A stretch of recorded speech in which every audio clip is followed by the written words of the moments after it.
Travelcon phone call. Many people enjoy using third-party internet sites for their booking needs. I, for one, am not one of those people because I tend to live my life untroubled by a constant coat of garbage coming at me through the computer. Let me explain.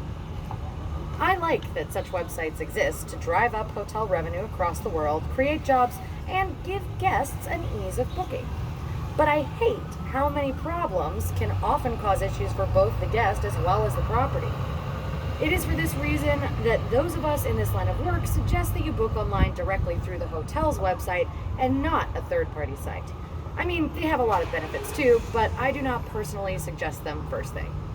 Third-party sites are like clumsy butlers that pour caviar in your champagne glass and serve you a plate of wine. For example, I do not know how many times people have been booked in for the wrong dates or even the wrong property.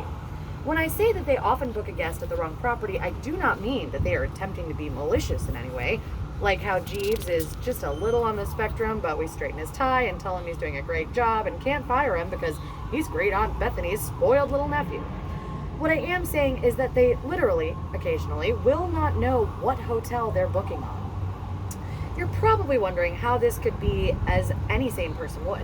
Well, allow me to share a personal experience that became literally one for the book. I was minding my own business, working the evening shift at my hotel. Was all in uniform with my button-up shirt, slacks, and handy little name tag I wear so people knew I was a sentient being with a name they could call me besides Hey You or Ass Face. However, if you see a Jehovah's Witness or something with those name tags throwing a Bible at your front door with a smile, please feel free to use those names. I was supposed to look professional, but just looked and felt like a total dumbass. But hey, at least I know who I am. I have a name tag. Retaining such lucidity about who I am and where I am came in handy for what was about to transpire. The phone had not rung for some time. This was in no way disappointing. A night free of commotion was always best. Filling my evening with various social media outlets and stupid videos, I was feeling good about the remainder of my evening, while being realistic that someone or something could totally ruin this winning streak I was having that day. Suddenly, the phone rang for the first time in at least an hour. I looked over and glared at the phone in irritation before answering. Who could be disturbing my quiet evening? I answered the phone hoping this would be a quick call from someone asking me if we had a pool or something. Upon answering, I go through our brand standard opening greeting like I always do. In return, I was greeted by a man's voice saying, "Hi, this is Steve with Travelcon." "Hi, Steve, what can I do for you this evening?" I said. Steve continued, "Well, I was just calling to confirm that this was indeed the Relaxation Inn." Had dipshit here listened to me when I answered, he would already have the answer to this, which is no, this is not the Relaxation Inn. I figured for once I'd be nice and allow this guy to save face. I went on to correct him. "Actually, no, sir. This is not the Relaxation Inn." Before I was able to ask if he wanted the correct number to the Relaxation Inn, Steve chimes in like a spoiled teenager with a new Instagram account. "Well, I have this number listed as the Relaxation Inn." I was slightly annoyed, but ultimately this was just a minor inconvenience at this point. Repeating myself from earlier, this is not the Relaxation Inn. Steve continued with his stuck-up attitude and said back like a broken record, "Well, this is the number listed on my records as being the Relaxation Inn." This was starting to get more annoying. I really do not see what is hard to understand about this. His records are showing incorrect information. It really is not hard to grasp. I continued this argument with Steve here. "Well, obviously your records are wrong. As I said before, this is not the Relaxation Inn." I felt this should be easy to understand.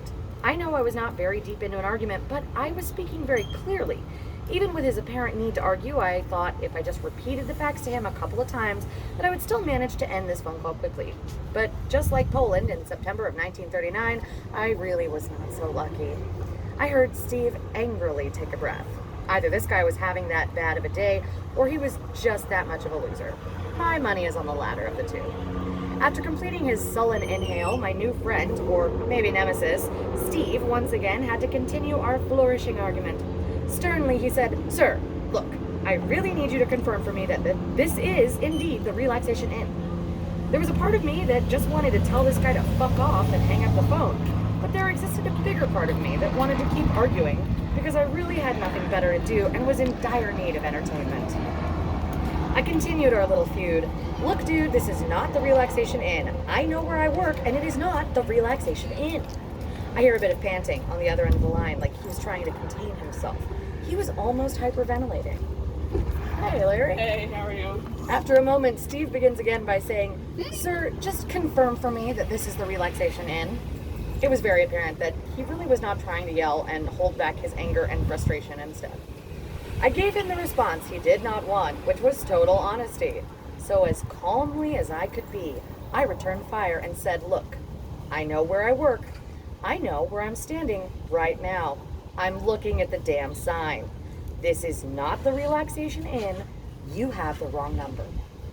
I could not believe what a jackass this guy was. I wanted so badly to show him in person where exactly he was calling. The other part of me wanted to geotag his face to a Pokemon Go game and force him to be swarmed at his office by sugar-infused kids with smartphones. I could just see myself with some sort of teleportation device that allows me to show up at his work and find him. I could see myself finding the guy in the Travelcon call center. I imagined he would have a giant head with big bug eyes and long gangly arms, wearing his jorts and driving gloves because he's just weird like that. I imagined myself walking up to him, grabbing him by his enormous head, and dragging him back to the teleportation device that takes us back to the hotel I worked at, just so he could see with his bugged out eyes that I do not work at the Relaxation Inn. Our conversation continued and remained redundant. I heard the tapping of a pen on his end and another sigh he let out. Good old Steve was getting even more frustrated. Steve said, "Just confirm for me already that this is the Relaxation Inn. My records are showing that this is the number to the Relaxation Inn. I need you to confirm for me that this is the Relaxation Inn." I put my head in my hand. I could not believe how dense this asshole was. The whole ordeal was as amusing as it was annoying. I had to state my piece one more time, so I opened my mouth and said to my new BFF Steve, "Dude, I told you, this is not the Relaxation Inn. I know where I work. I know what it says on my paychecks. I'm fully aware of where I'm standing right now, and I'm looking at the damn sign. So once again, this is not the Relaxation Inn. I cannot confirm that for you because it is incorrect." The tension built even further.